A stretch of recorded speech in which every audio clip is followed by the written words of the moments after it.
Hello banking aspirants, जैसे कि आपको पता है कि एसबीआई पीओ जो है उसकी नोटिफिकेशन आउट हो गई है। अभी जितना भी हमारे पास समय बचा है जैसे कि 50 to 60 डेज, तो आज हम सब आपको बताएंगे कि हमारी जो 50 डेज की स्ट्रेटजी है वो किस तरह रहेगी। जैसे कि हम शुरुआत करेंगे हमारे साहिल सर से, जो हमारे रीजनिंग गुरु हैं, जो आपको ये बताएंगे कि लास्ट 50 डेज की स्ट्रेटजी क्या रहेगी। और इसी तरह जो बाकी टीचर्स हैं, जो बाकी अपने सब्जेक्ट में एक्सपर्ट हैं, वो सारे बताएंगे। ठीक है साहिल सर, आप डिस्कस कीजिए।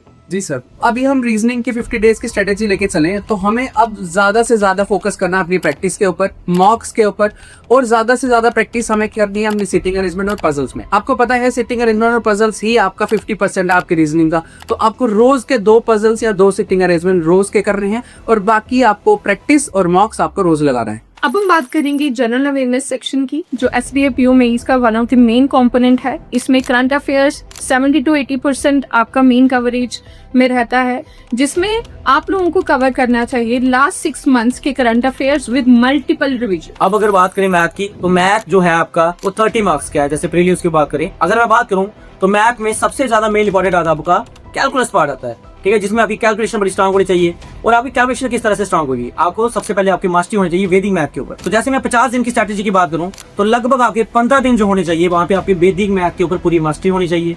उसके बाद आपकी टेबल, स्क्वायर्स, क्यूब, ये सारी चीजें आपको आनी चाहिए। एंड आफ्टर दैट आप कुछ अर्थमेटिक के टॉपिक्स कर सकते हैं 15 दिन के बाद, जो कि आप परसेंटेज हो गया, जैसे प्रॉफिट एंड लॉस हो गया, रेशियो एंड प्रोपोर्शन हो गया, टाइम एंड वर्क हो गया। ये कुछ ऐसे टॉपिक्स हैं जिनको आप कर सकते हो, जो हमारे पेपर में मल्टीपल टाइम आते हैं। ठीक है, और उसके बाद जो बाकी आपके 20 दिन बचते हैं उनमें अपने डीआई को साथ लेकर जो वैदिक मैथ की जितनी भी कैलकुलेशन ट्रिक्स हैं उन सबको ऐड करके मैक्सिमम से मैक्सिमम जितने भी मॉक टेस्ट हो सकते हैं वो सारे मॉक टेस्ट करने हैं।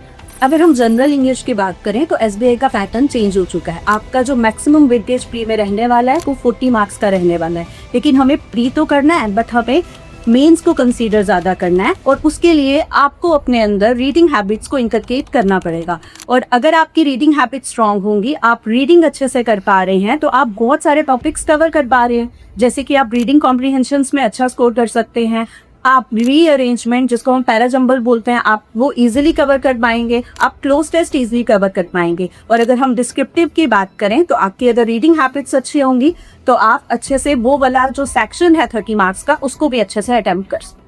अगर हम बैंक के किसी भी एग्जाम की बात करें, चाहे वो एसबीआई पीओ है, आईबीपीएस पीओ है, या फिर आरआरबी पीओ, या फिर कल को जेके बैंक पीओ भी आता है, तो जनरल अवेयरनेस का जो सेक्शन है वो बहुत ही ज़्यादा इंपॉर्टेंट रहता है। बिकॉज अगर हम देखें तो 60 मार्क्स की वेटेज तो केवल हमारे एसबीआई पीओ के अंदर है। और जनरल अवेयरनेस के अंदर हमारा banking awareness, Indian economy, static GK as well as current affair का सेक्शन जो है वो कंप्लीट एक होल सम में आपका पूरा सेक्शन बनता है। और यही जो कंपोनेंट है ना, ये हमारा इंटरव्यू के लिए भी बहुत ज़्यादा हेल्प करता है।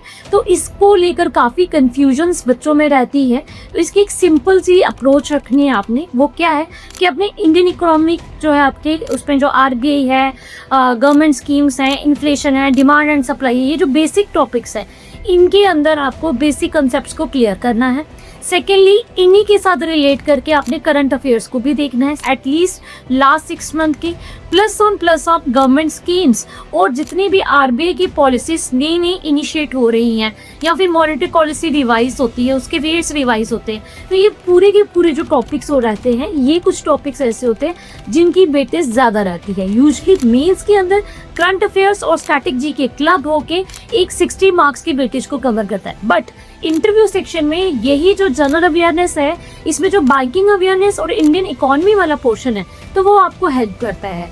तो कम्प्लीटली अगर देखें जनरल अवेयरनेस को, तो वो आपका मेंस पे तो हेल्प कर रहा है, बट फाइनल सिलेक्शन जाने की इंटरव्यू में भी आपके जो लास्ट सिलेक्शन जो डिसाइड करता है वो कहीं ना कहीं कॉम्पोनेंट कौन सा डिसाइड करता है, जनरल अवेयरनेस। तो बहुत सारे बच्चे जो है इसको लाइटली लेते, पहले प्री पे फोकस करेंगे, देन लास्ट के 15 to 20 डेज में मेंस की अप्रोच के साथ फिर वो टारगेट करेंगे आपका जनरल अवेयरनेस सेक्शन, जो कि टोटली एक रॉन्ग स्ट्रेटजी है। आज से अगर आप पीओ की तैयारी कर रहे हैं तो आज से ही आपको, जैसे आप मैथ्स, जैसे आप रीजनिंग, जैसे इंग्लिश को इंपॉर्टेंस दे रहे हैं, सिमिलरली वे में आपने जनरल अवेयरनेस को भी इक्वल इंपॉर्टेंस देनी है। तभी आपका सिलेक्शन जो है वो कंप्लीट रेट में सिलेक्शन देगा। आई थिंक जितने भी आपके डाउट्स थे स्ट्रैटेजी को लेकर, एसबीआई पीओ पर्टिकुलरली या फिर किसी भी बैंक एग्जाम को लेकर, वो आपके क्लियर हो गए होंगे। बट फिर भी अगर आपको कोई भी डाउट है, किसी भी प्रकार की आपको गाइडेंस चाहिए, या फिर आपको कोई भी कंपोनेंट के रिलेटेड कोई भी डाउट्स है, या फिर आप पढ़ना भी चाहते हैं, तैयारी करना चाहते हैं, तो आप ज्ञान ज्ञान गुरुकुल विजिट कर सकते हैं। हमारी ब्रांच लोकेटेड है opposite science college canal road Jammu में।